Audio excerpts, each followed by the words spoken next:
What is up, guys? VyPr Sports here, and today I'm going to be talking about what the Toronto Raptors should do next. So following getting swept in the Eastern Conference semifinals by the Cleveland Cavaliers, the Toronto Raptors are in a very interesting position. The Eastern Conference is rising with young stars on the Boston Celtics and the Philadelphia 76ers. LeBron is still in the East, and as long as he's there, he has a grasp on the conference. The Raptors have very little cap space, and head coach Dwane Casey recently got fired. So all of this brings up the question, what should the Toronto Raptors do now? So today I'm going to look at that question, see what they should do with the coaching position, what they should do with their team. First thing that the Raptors need to address this offseason is getting a new head coach, as they just fired head coach Dwane Casey. Casey firing really surprised me, as 59-win teams usually don't go and fire their head coach. Despite this, there are three main candidates who could get the Raptors job. Those are assistant coach Nick Nurse, Raptors 905 head coach Jerry Stackhouse, and former Atlanta Hawks coach Mike Budenholzer. Now, out of those three, I personally prefer Mike Budenholzer. He was the 2014-15 Coach of the Year with the Atlanta Hawks, and during 5 seasons with Atlanta, he had a .520 win percentage. Dwane Casey, in his 7 seasons in Toronto, had a .573 win percentage. Budenholzer also had 16 years of experience with the Spurs as an assistant coach for Greg Popovich, who is arguably one of, if not the greatest coach of all time. So I really like that experience. So getting a new head coach is definitely the first step that the Raptors need to take in order to improve next season. After the Raptors hire a new head coach, they really have 3 main options. First option is to blow up the team. This would involve trading Kyle Lowry, DeMar DeRozan, Serge Ibaka, maybe even Jonas Valanciunas, and let the bench take over. Maybe get a high draft pick to get someone like RJ Barrett next year. And it would essentially become the Raptors' version of the process, as currently they are stuck in playoff failure, right? They're great in the regular season, but they always fail in the playoffs. It would essentially be their version of the process. However, I find this to be very unlikely, as Raptors team president Masai Ujiri has said that the Raptors will not be tanking. And since a lot of the core players are under contract until 2020, those being Kyle Lowry, Serge Ibaka, and DeMar DeRozan, I definitely think that if they're going to rebuild, they're going to rebuild in 2020 when all those guys are free agents, they're gone, or they're on new deals.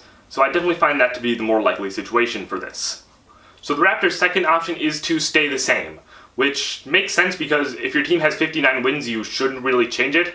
However, when you bring in cap space, this seems to be somewhat unlikely, as Fred VanVleet is an unrestricted free agent. The Raptors already have a little cap space, and VanVleet can definitely get some pretty good offers money-wise somewhere else. He was very key to the Raptors' success this year, coming off the bench, and I find him to be in a similar situation to what Bismack Biyombo was in, as Biyombo also was a guy who came off the bench, played pretty well, got a huge offer from Orlando, 4 years, $72 million, and obviously accepted it.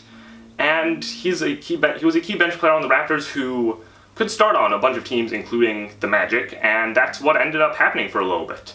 I can see VanVleet in a similar position. He's a great player coming off the bench who really could be starting on a lot of teams. I could see him starting on teams like Chicago, Phoenix, Orlando. I don't know where he would go, but if the money talks. So Raptors really need to try to keep Fred VanVleet, whether that's by going into the luxury tax or through trading a couple players. They need to keep VanVleet. And even if they don't keep VanVleet, they would still be great, but just nowhere near as good as if they kept VanVleet. So he's really the core reason why I don't think they're going to stay the same as they did this year. The last option with the Raptors that I personally find to be the most likely is that they're going to have to make some trades. Whether that is by far the best option due to their cap space, and whether it's small or big trades, I don't know.